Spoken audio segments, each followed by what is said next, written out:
Time for the main event! Hey guys, welcome back to the channel. If you like the content, hit the subscribe button, leave a like down below. Make sure you hit that notification bell so you don't miss out on any future videos.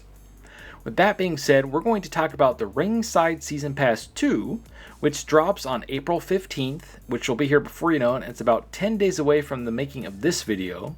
They haven't announced, other than the DLC wrestlers that are included, which we'll go over here in a second, they haven't announced what else is going to be included. So we're going to talk about that today. We're going to talk about how I think patch 1.08 is also going to launch with this, because there's a lot of broken modes and features across the creation suite, across the universe mode. The last patch did fix a lot of things, but it also broke some other things, like every patch.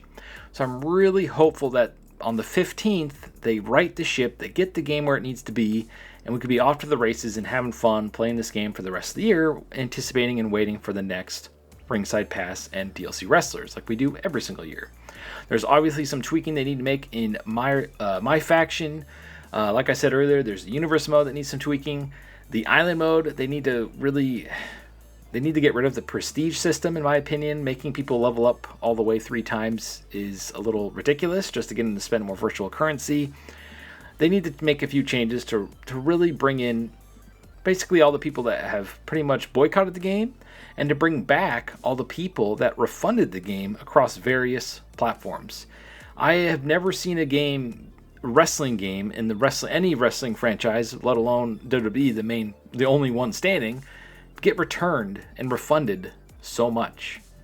That just blows my mind. Usually the fans will stick with it, but no, this year, a big chunk of people do not like, even now, even with the changes of the Ringside Pass, there's still a lot of refunds over on especially Steam. Like if you go take 5 minutes and look at the reviews on Steam, almost all of them have to do with the Ringside Pass. It's crazy. Anyway, with that being said, we're going to look at what the contents have over on the SmackDown Hotel and then discuss how they're going to pad it out all the way up to tier 40. So here we are over on the SmackDown Hotel. They have every season pass and the DLC wrestlers included in those passes listed here. Unfortunately, we don't have what else is included with the 40 tiers that we get with each Ringside Pass season. So until 2K announces that, which I think they're probably figuring it out and scrambling to try to make sure these things are worth the money, we don't have that information yet. But I have a pretty good idea, or an idea for them that they could use. And I hope they listen, because what I'm about to propose, to me, makes a lot of sense. It really adds value, and it shouldn't be that difficult for them to do. Anyway, let's go check out Ringside Season Pass 2. It comes out on April 15th, 2026, right before WrestleMania 42. It's going to be priced at $9.99, and it includes Axe, Crush, Smash, and Kelly Kelly. So we're getting all 3 members of Demolition, which is awesome. It's been a while since they've been in a WWE mainline game.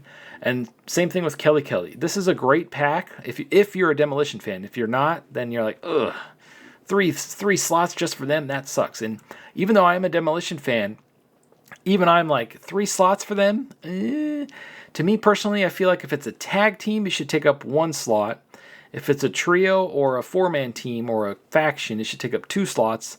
That way we can get some extra wrestlers, but then again, what are you going to give us, like 8 wrestlers for $10? That will never happen. But I don't know, just seeing them take up an entire pack, it's like, man. It's because we're so used to getting so many different wrestlers. Again, I like Demolition. I think they're awesome. It just stings a little bit that they're taking up an entire pack. And it's awesome that we get Kelly Kelly. I think it'd be really cool of 2K if they had a Demolition version of Kelly Kelly just because she's in the Demolition pack. Like, give her the face paint, the gear, everything. Give her black hair. I just think that'd be super cool to see. Like, have her be part of the group. I think it'd be really funny. Now, what are they going to add to the rest of the 40 tiers? Because the last update, patch 1.07, they posted over on their patch page that the Ringside Pass for Season 1 and Season 2 pretty much are going to change. So for Season 1, by default, if you buy the game, you get enough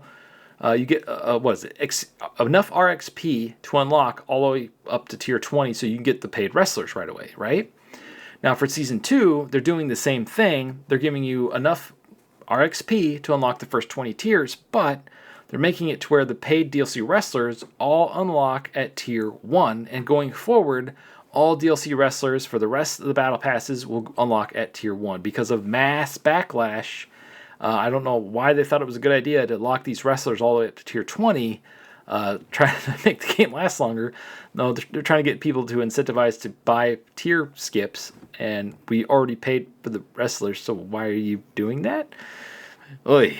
That whole thing was a major, like, what were you thinking moment. Anyway, so they righted the ship. They listened to the fans. They listened to us. Pretty much it was unanimous. Everybody was like, nah.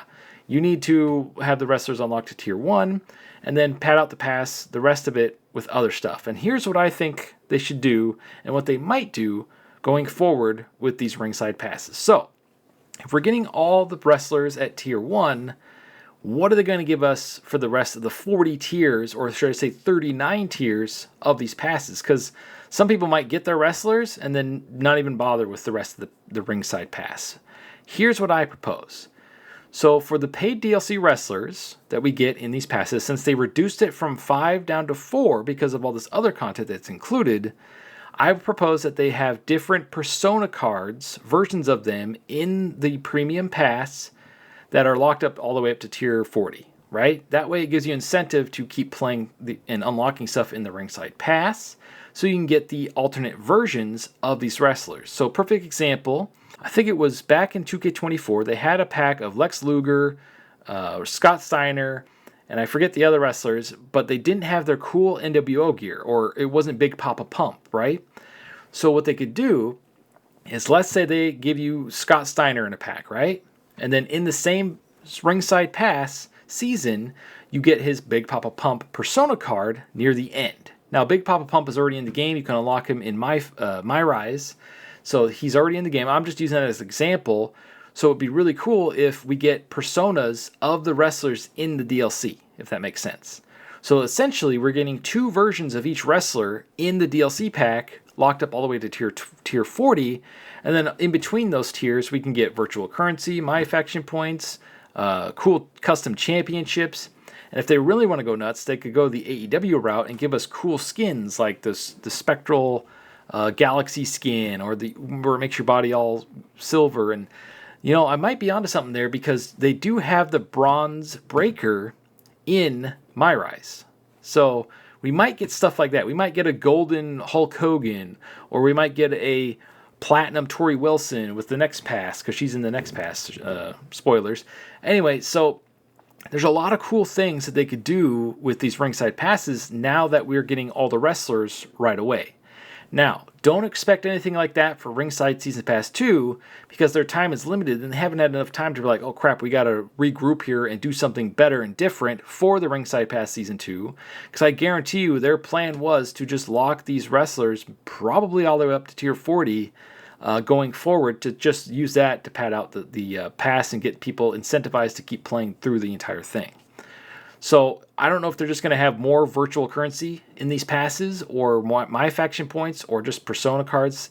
What I hope they don't do is they get lazy and they just give us old persona cards from the last couple of games, like the 64-bit ones, like the retro ones, I think is what they're called, where they look like they've been de-resed and they look terrible, but it's a throwback to like No Mercy and stuff like that. Or the elite versions of the characters where they're action figures. I mean, I'm not totally opposed against that. I just hope that's just not the only thing they have planned. But I could expect that happening for Ringside Season Pass 2 to get, so they have enough time to figure out what they're going to do with Ringside Season Pass 3. So don't expect something crazy and awesome added to Ringside Season Pass 2, because I have a feeling that they had it all planned out and they pretty much had to throw it all out the window, and they're struggling to try to figure out how they're going to structure it. So for Ringside Season Pass 3, I think what they're going to do is they're going to have all the wrestlers still for the rest of the seasons, all the way up to 6, unlock at 1. Then we're going to get persona cards of those wrestlers or other wrestlers in the later tiers, along with more virtual currency, or, like I said, cool skins like Bronze Breaker, Silver, Tori, whatever. That's what I think is going to be the content rollout for the future of the Ringside Pass seasons. So there you have it. Those are the wrestlers included in the Ringside Season Pass 2. I can't talk. And what I think they should do, and what they probably are going to do for the 40 tiers plus, I hope they don't just put like card packs in there for my faction to try to push people to that mode. That could happen for this Season Pass 2 until we get to Season Pass 3. So expect a lot more My Faction stuff in these Ringside Passes. I hope they do what I recommend, where they have Bronze Breaker style wrestlers. They have extra personas of the DLC wrestlers or wrestlers in the game. There's a lot of cool things they could do to really make these Ringside Passes really worth the money. And since that, and they're at $10 a pop, if they had some really cool extra stuff in there, even though I just want the wrestlers, I would literally engage extra time and money, well, not money, but extra time to unlock those extra things, because it looks really cool. Now for the regular tier, I have no idea what they're going to do with that, because what they did with the first tier is they had a lot of wrestlers that were already in the game locked out. I don't know what they do for the free tier this year. Are they going to give out My Faction points? I don't think they're going to give out virtual currency, because that's a paid currency. But what are they going to do for that free tier? That is the big question. I don't have an idea or an inkling of what they can do with that, because you can't relock wrestlers again for the Season Pass 2 free tier.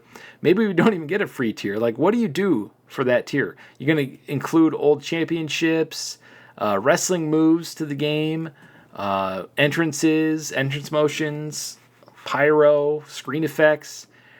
There's just so many things that they could do in both the free and paid tier. The sky's the limit.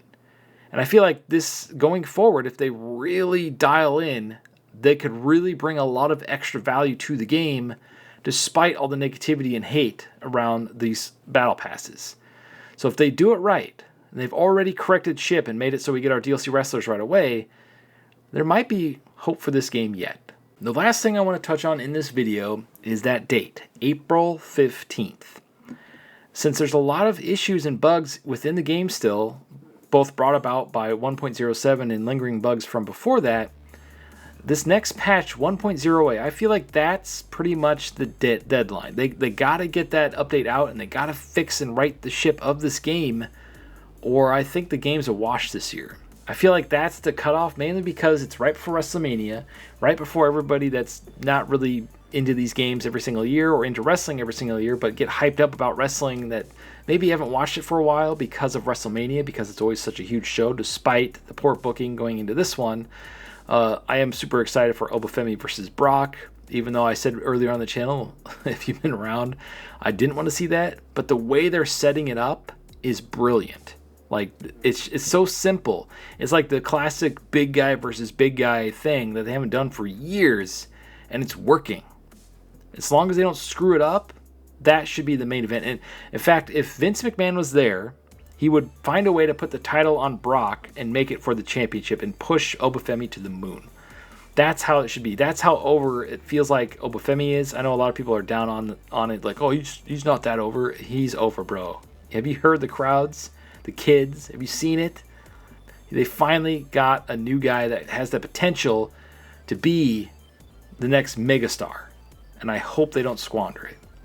So anyway, that being said, what are your thoughts on the Ringside Season Pass 2? Do you think I'm onto something and how they should structure it? Do you think April 15th will be the next patch to 1.08? And do you think that's the deadline before this game is fully cooked? Because I feel like if they don't get that patch out before then, unless there's a massive deep sale, I'm pretty sure people will have moved on from this for the rest of the year. And that sucks, because there's a very fun wrestling game here that just needs some TLC. Thank you for watching, and as always, stay frosty.